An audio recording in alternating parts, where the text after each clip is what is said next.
हमारी चैनल को सब्सक्राइब करें और बेल आइकन दबाएं। तीन तिगाड़ा काम बिगाड़ा। तीन बहुओं के रवैये से सासू माँ बहुत परेशान थी। दरअसल बात ये थी कि तीनों बहुओं में किसी बात को लेकर अनबन हो गई थी। तब से ही तीनों एक दूसरे से मुंह फुलाए रहती थी।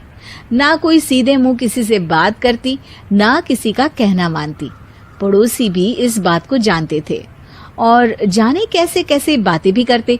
इसीलिए सासू माँ ने तीनों बहुओं को तुरंत अपने कमरे में बुलाया।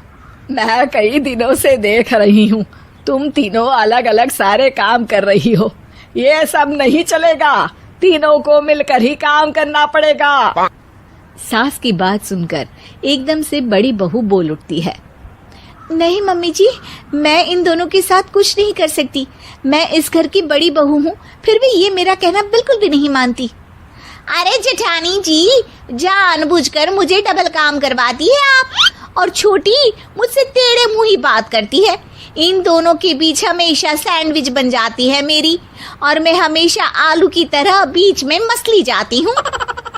मम्मी जी, इन दोनों को लगता है कि मैं छोटी हूँ तो इनके पैरों तले दब जाऊंगी, लेकिन नहीं, मेरा भी उतना ही अधिकार है जितना इन दोनों का है। बढ़िया आई दोनों मेरी चुगली करने के लिए, मुझे क्या कम समझ रखा है। तीनों बहू एक दूसरे से बहस करने लगती है और सास दोबारा ये देखकर टेंशन में आ जाती है और सबसे कहती है, चुप हो जाओ, अब से तुम तीनों सारे काम एक साथ करोगी। आंख बंद करके एक दूसरे की बात सुनोगी। तुम तीनों इस बात को गांठ बांध लो, वरना अगली छुट्टियों में तुम्हारा अपना मायके जाना कैंसिल। सास की बातें सुनकर डर के मारे तीनों हामी भर देती हैं। जी मम्मी जी, मैं समझ गई। हाँ मम्मी जी, जैसा आप कहें। आप जो कहेंगी मैं वही करूंगी। तीनों बहू सास की बात को गांठ बांध लेती है और वादा करती है कि अब से सारे काम वो तीनों एक साथ मिलकर ही करेंगी। ये सब देखकर सास खुश हो जाती है और वहाँ से चली जाती है। नीचे जाकर वो देखती है कि घर में शर्मा जी आए हुए होते हैं। सास जोर से आवाज लगाकर कहती है, अरे बहू, जरा चाय बनाकर तो लाना, शर्मा जी आए हैं। सास की बात सुनकर तीनों बहू तुरंत किचन की ओर भागती है और चाय बनाना शुरू कर देती है। मुझे तो एकदम मसाले वाली कड़क चाय पसंद है, तो हम शर्मा जी के लिए मसाले वाली चाय ही बनाएंगे। अरे नहीं दीदी, गर्मी के मौसम में मसाला चाय कौन पीता है? मैं तो शर्मा जी के लिए इलायची वाली चाय ही बनाऊंगी। ये कैसी बात कर रही हैं आप दोनों? मेरी मम्मी ने सिखाया है कि मेहमान को ज्यादा दूध और शक्कर वाली चाय देनी चाहिए, वरना वो घर वालों को कंजूस समझते हैं। तो मैं तो शर्मा जी को ऐसी ही चाय दूंगी। तीनों बहुएं अपने अपने तरीके से चाय में शक्कर, मसाला, पत्ती सब डाल देती है। उबलने के बाद तीनों मिलकर चाय बाहर लेकर जाती है और शर्मा जी और सासू माँ को देती हैं।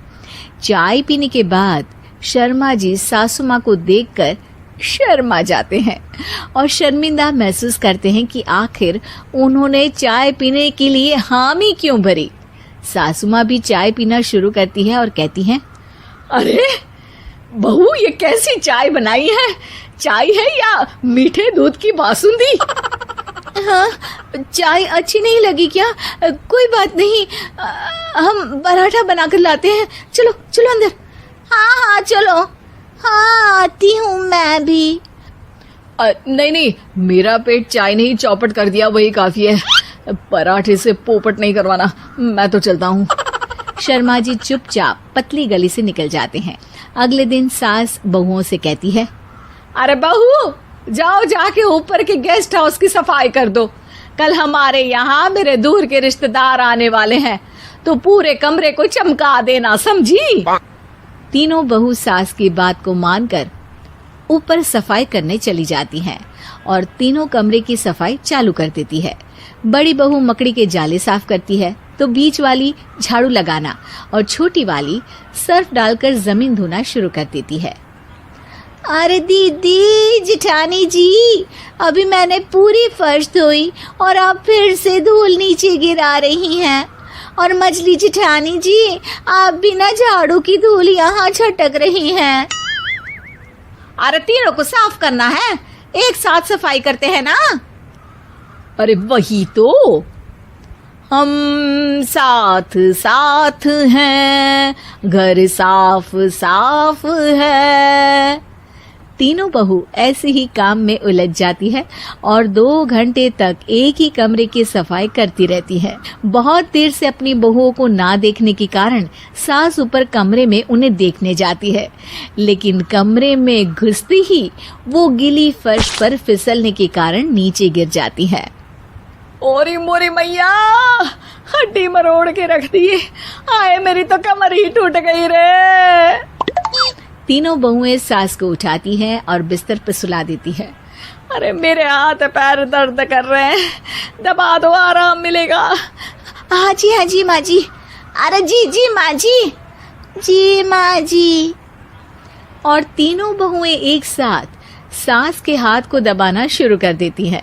माँ की तो चीख ही निकल जाती है और नतीजा ये होता है कि सास के बचे हुए शरीर में भी दर्द उठ